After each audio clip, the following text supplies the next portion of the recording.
ઓમ શ્રી ગણેશાય નમઃ. ઓમ શ્રી સરસ્વત્यै નમઃ. ઓમ શ્રી કૃષ્ણાય નમઃ. ઓમ શ્રી ગુરુભ્યો નમઃ.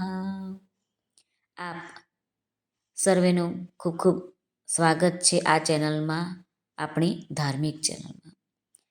આ ચેનલમાં આપણે દરરોજ ગીતાના શ્લોકનું વિવેચન, અર્થ, ભાષાંતર તો મૂકીએ, પણ એની સાથે સાથે ભગવાને એક પ્રેરણા કરી છે કે અને ભગવાને નિમિત્ત બનાવ્યા છે કે તમે આ કામ કરો. બસ આપણે કામ કરીએ છીએ, જેના સુધી પહોંચવું હશે તે ભગવાન જ પહોંચાડી દેશે. આપણે તો કંઈ એમાં કરી નથી શકવાના. પણ હા, તમારી પાસે આવ્યું છે તો તમે ચોક્કસથી તમે સાંભળો એવી આશા છે. તો ચાલો વધારે સમય ન બગાડતા આપણે લેખકની વાત તમારા સુધી પહોંચાડીએ. ગઈકાલે આપણે જોઈ ગયા કે લેખક કહે છે કે કર્મયોગનો રસ કાઢી લેવામાં આવે તો તેમાંથી માત્ર એક જ ટીપું નીકળે છે. સ્વકર્મણા તમભ્યર્ચ્ય સિદ્ધિમ વંદિતિ માનવ. એ જ રસ નીકળે છે. ગીતાનો અધ્યાય 18મો મોક્ષ સંન્યાસ યોગ, શ્લોક ક્રમાંક 46. લેખક શ્રી વિભાકરભાઈ પંડ્યા કહે છે કે એટલે કર્મ કરતી વખતે ભગવાનને યાદ રાખીને કર્મ કરવામાં આવે તો ખરેખર કરતા તો ભગવાન જ છે. તેણે કર્મ કરવા માટે મને નિમિત્ત બનાવેલા છે. આ તો ભગવાનની બડાઈ કહેવાય, નહીં તો મારા જેવા લાખો જીવો તેની પાસે છે. તેના દ્વારા કર્મને કરાવી શકત, પરંતુ તેણે મારી ઉપર ઉપકાર કરેલ છે. મને આટલું કર્મ સોંપ્યું છે. ક્યારે સોંપ્યું? તેને મારી ઉપર વિશ્વાસ હશે કે આ જીવને હું જે કર્મ આપીશ તે બિહાફ ઓફ મી કર્મ કરશે, માત્ર નિમિત્ત થઈને કર્મ કરશે. તો ભગવાનનો મારા ઉપરનો આ વિશ્વાસ સાચો પડવો જોઈએ. મારે સમજવું જોઈએ કે સાચા કરતા તો તે જ છે. હું તો માત્ર નિમિત્ત કરતા છું. ભગવાનને તો માત્ર મને નિમિત્ત બનાવેલા છે. તેથી નિમિત્ત બનીને મને જે મા બાપ, પત્ની, બાળકો, સગાવહાલા, મિત્રો આપેલ છે તેને ખૂબ પ્રેમ કરું. તેની લાગણી ન દુભાય તેનો ખ્યાલ રાખું. તેથી તેમાં વસતા ભગવાન પ્રસન્ન રહે અને મેં મારી ફરજ બજાવી કહેવાય. સ્વધર્મ, નિયત ધર્મનું પાલન કર્યું કહેવાય. અને જ શાસ્ત્રોમાં ભગવત નિષ્ઠા કહી છે. અહમનો નાશ થાય છે અને હું કરતા જ નથી.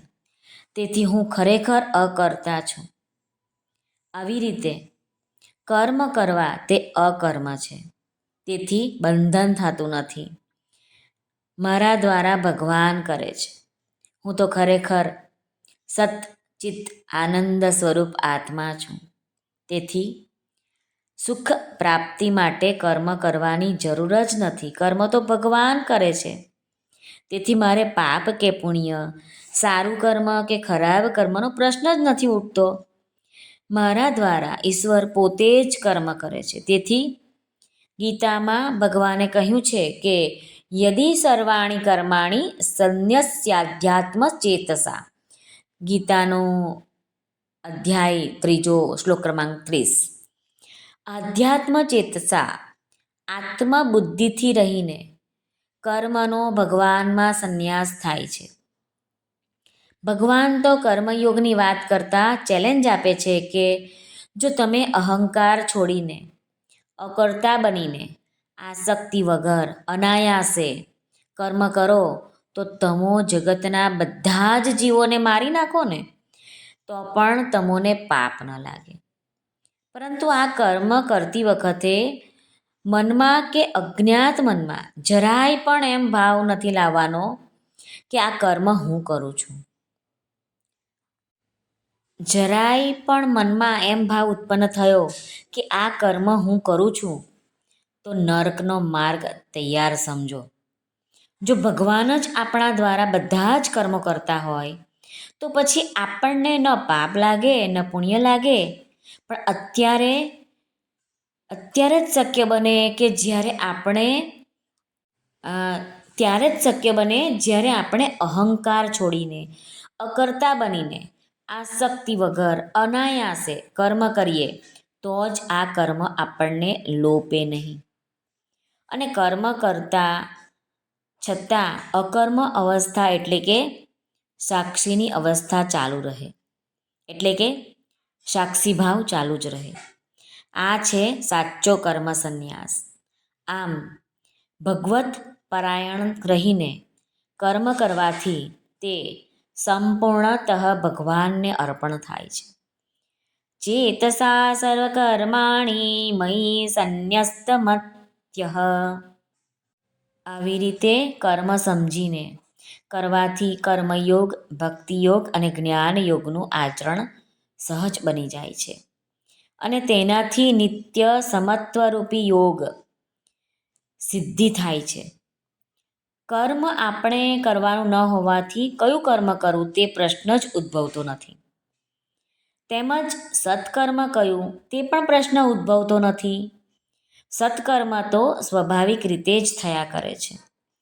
ફક્ત આપણે તો કર્મના જ્ઞાનનું રહસ્ય બરાબર સમજીને નાહં કર્તા હરિહિ કર્તા યાદ રાખીને માત્ર નિમિત્ત કર્તા બનીને કર્મ કરવા જોઈએ. જો આ કર્મયોગનું રહસ્ય બરાબર અજ્ઞાત મનમાં ઉતરી ગયું તો આ કર્મયોગમાં શ્રદ્ધા બંધાશે. અજ્ઞાત મનમાં પણ સંકલ્પ દ્રઢ થશે. જ્ઞાન ભક્તિ એટલે કે આત્મનિષ્ઠા અને ભગવત નિષ્ઠા દ્રઢ થશે. આમ પોતાના નિત્ય આનંદ સ્વરૂપ આત્મ સ્વરૂપમાં જ રહી ભગવત ભક્તિ સાથે કર્મ કરતાં કરતાં સંસારમાં અલિપ્તતાથી રહેવાશે. મન પર કર્મના કોઈ પણ સંસ્કારો પડશે નહીં. તેથી જ નિત્ય મુક્ત થવાશે. શાસ્ત્રમાં આને જ સહજાવસ્થા, સહજ સમાધિ કહી છે, જે નિત્ય રહે છે. આ જ સાચો કર્મયોગ છે. જો આ કર્મયોગ સમજાઈ ગયો તો બેડો પાર થઈ ગયો. મનમાં સ્પષ્ટ ખ્યાલ આવી ગયો કે હકીકતમાં ભગવાન જ આ જગતના સાચા કર્તા છે. તે કરે તેમ જ થાય છે. પરંતુ આપણે સમજ્યા વગર હું કરું એમ માની લઈએ. તે એટલે સુધી માની લઈએ છીએ કે મારા વગર આ જગત ન ચાલે. હું છું તો આ સંસાર ચાલે છે. આ કામ તો મારા વગર કોઈ જ ન કરી શકે. મારી જગ્યાએ જો બીજો કોઈ હોત તો આ કામ છોડીને ચાલ્યો ગયો હોત. આ તો હું જ એવો હતો કે ઠેક સુધી કામ કરીને ધીરજથી, ખંતથી પૂરું કર્યું. મારી જગ્યાએ બીજો હોત તો ક્યારનો ભાગી ગયો હોત. અરે ભાઈ, ભગવાને દરેકને સરખી શક્તિ આપી છે. પછી જે વ્યક્તિ જે શક્તિ ખીલવે તેને ડાર્વિનના ઉત્ક્રાંતિવાદ પ્રમાણે વિકાસ થાય અને જે શક્તિનો ઉપયોગ ન કરે તો નાશ પામે કે ઘટી જાય છે. દાખલા તરીકે ઊંટ ખોરાક લેવા માટે પોતાની ડોક લંબાવ્યા કરી તો લાંબી થઈ ગઈ. જ્યારે માણસે પોતાની પૂંછડી હતી તેના આધારે બેલેન્સ લઈને તે એક ઝાડથી બીજે ઝાડ કૂદતો હતો.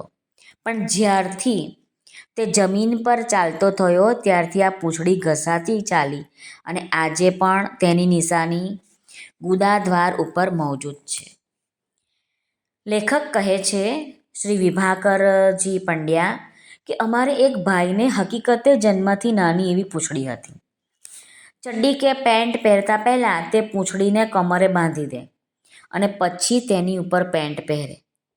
પરંતુ લગ્નના બજારમાં એ જ્યારે આવ્યો ત્યારે સાસુ સસરાને મનમાં થાય કે આપણો જમાઈ પૂંછડીવાળો હોય તે બરાબર નહીં. આમ તેણે આ પૂંછડી 20થી 21 વર્ષની ઉંમરે ડૉક્ટર પાસે ઓપરેશન કરાવીને કઢાવી નાખી. મૂળ વાત એટલે કે હકીકતમાં આપણે કરતા નથી, કરનાર બીજો જ છે. પરંતુ અમથા આપણે હું કરું એમ કહીને કરતા બની ગયા અને કરતા બન્યા એટલે ભોગતા બની ગયા, અને પછી તો જન્મ મરણના ચક્કરમાં આવી ગયા. શ્રી શંકરાચાર્ય આ જ વાત કહી છે કે પુનરપી જન્મમ પુનરપી મરણમ પુનરપી જનની જઠરે શયનમ. એટલે કે અડિયન ઘડીએ જન્મ લેવો, મરણ પામવું અને પાછું માતાના ગર્ભમાં આવવું, આ બધું ચક્ર ચાલ્યા જ કરે છે.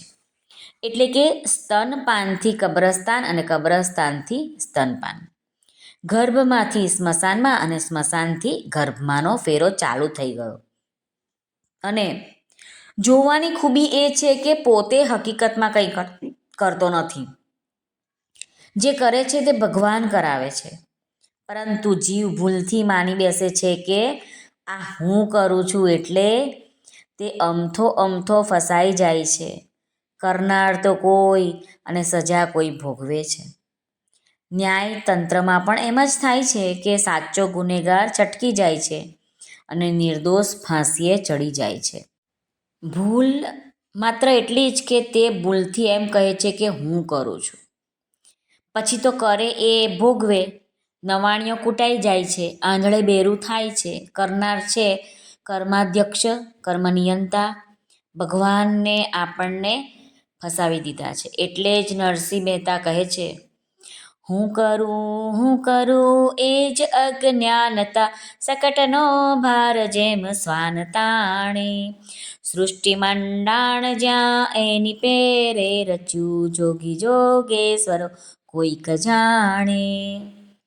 આમ જીવ કરતા નથી, પરંતુ મનમાં માને છે કે હું કરતા છું, એટલે તે અમથો 84 લાખ યોનિમાં ભટકે છે.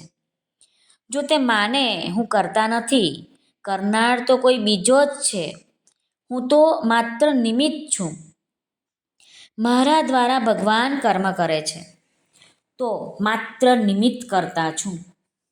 મને વિશિષ્ટ કર્મ કરવાની શક્તિ પણ તેણે જ આપી છે, તેથી ઈચ્છા પ્રમાણે હું કર્મ કરું છું. મારી ઈચ્છા કોઈ દિવસ ફળીભૂત ન થાય. માટે જ નરસિંહ મહેતાએ કહ્યું કે નીપજે નરથી તો કોઈ ન રહે દુખી, શત્રુ મારી સૌ મિત્ર રાખે. એટલે કે ભગવાનની ઈચ્છા હોય કે આપણને સફળ કરવા છે, તો ખોટ ખાતો ધંધો આપણે કરીએ ને તોય ફાયદો થઈ જાય. અને જો ભગવાન સફળતા આપવા ન માંગતા હોય ને, તો ગમે તેટલા વિચારથી ખૂબ આયોજન કરીને ધંધો કરીએ તો પણ ખોટ જાય ને જાય. ભલે ભગવાન તારા અમે શરણે છીએ, તું અમને શરણું આપી દે. અમે તમને પકડીએ શું? અમે પકડીએ તો કોઈક દિવસ અમે તમારો હાથ છોડી લઈશું, પરંતુ જો તું અમારો હાથ પકડી લે તો અમે તરી જઈએ. આ જીવન સંસાર, આ જીવનનો દરિયો અમે તરી જઈએ. પ્રભુ નારાયણ હરિ, મારા વાલા પ્રભુ, તું પકડી રાખજે અમને. બસ અમે એટલું તમારી પાસે માંગીએ, વિનંતી કરીએ, આજીજી કરીએ પ્રભુ મારા વાલા. આજે આપણે અહીં અલ્પવિરામ મૂકીએ. બીજું આપણે આવતીકાલે જોઈશું કે લેખક આગળ શું કહેવા માંગે છે, અને સમજીને જીવનમાં ઉતારીશું તો આપણું જીવન ધન્ય બની જશે. આપ સર્વનો ખૂબ ખૂબ ધન્યવાદ. જો આ વિડીયો પસંદ આવ્યો હોય તો લાઈક અને શેર કરશો, તો કોઈ બીજાનું જીવન પણ ધન્ય બની જશે. અને આ ચેનલ પર નવા હોય તો આ ચેનલને સબસ્ક્રાઈબ જરૂરથી કરશો, જેથી આવનારા દરરોજ નવા વિડીયો તમારા સુધી તરત પહોંચી શકે. સર્વને ભાવથી જય શ્રી કૃષ્ણ, રાધે રાધે, હરિઓમ તત્સત, જય ગુરુદેવ દત્ત, જય સ્વામિનારાયણ, જય માતાજી, નમઃ પાર્વતે પતય, હર હર મહાદેવ હર. સર્વનું કલ્યાણ થાઓ, સર્વનું કલ્યાણ થાઓ, સર્વનું કલ્યાણ થાઓ.